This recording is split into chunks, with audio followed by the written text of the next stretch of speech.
53-year-old man marrying a 9-year-old girl is definitely wrong. Today, in Cairo, New York, London, it's wrong because it's a violation of the law. Eudora Comnene, the wife of King Baldwin III of Jerusalem, was born in 1145. She became the wife of King Baldwin III at the age of 13. But maybe today, in some other parts of the world, is not wrong because it's not violating the law or the customs and traditions of people. And maybe in those three cities, Cairo, London, or New York, few centuries ago, it was not wrong because it was not violating anything too. So to say that something is wrong or not, you have to say it's wrong because of what? Because it's violating what? Now let's go through European palaces to see more of these cases. In the 12th century, on September 14th in 1169, a Byzantine emperor named Alexis Comnenus II married a beautiful girl named Agnes when her age was only 9 years old. It was an official and natural marriage back at that time. Also, when do people get married? Usually people get married after they finish their studies because it's very difficult to study and be married at the same time. So in the cities you find girls getting married in the age of 22, 23 after they finish college. In the villages where usually people don't go to college, you find girls getting married in the age of 18, 19 after they finish school. What do you think was the case when there were no schools or colleges? What were girls doing? They were just getting married as soon as they reached puberty. Mary, peace be upon her, gave birth to Al-Masih ibn Maryam, or Jesus, when she was only 13 years old. Actually, today, after 1500 years, you find in the US girls getting married by the law at the age of 13. In New Hampshire, the age of marriage starts at 13 years old for girls by the consent of their parents. In Texas, 14 years old.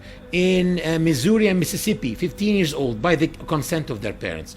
Also in Spain, until 1995, it was 12 years old. And now it's 13 years old. In Canada, 100 years ago, it was about 11 years old.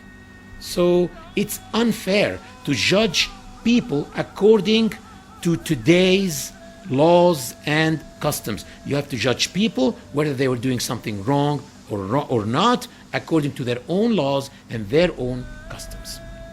To prove that that was the norm at that time, you will find many evidence actually. First of all, Prophet Muhammad was not the first man in the life of Lady Aisha.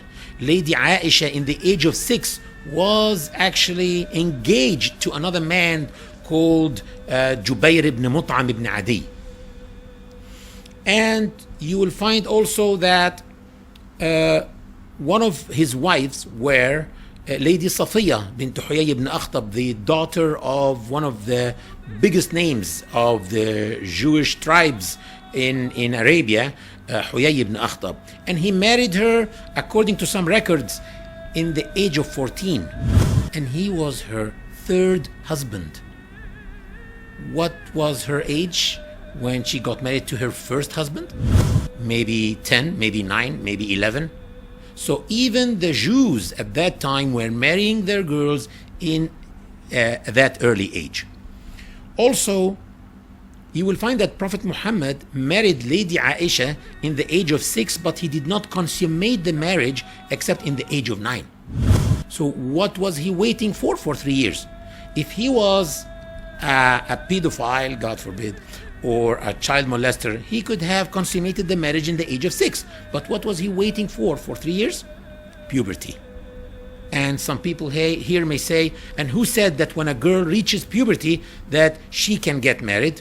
Simply the Encyclopedia Britannica. I opened the Encyclopedia Britannica, the 15th edition, volume number 26, page number 850, and I found the following definition for puberty. It says, in human physiology, Puberty is the stage or period of life when a child transforms into an adult normally capable of procreation.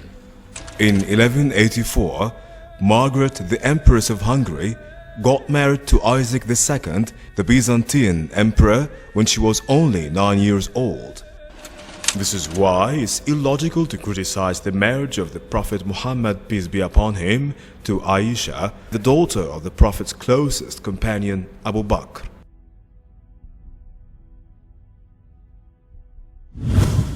One may ask himself, did Prophet Muhammad, peace be upon him, had any enemies? You will find that the hypocrites in the Muslim community were enemies, the pagans were his enemies, and the Jews of Arabia were his enemies.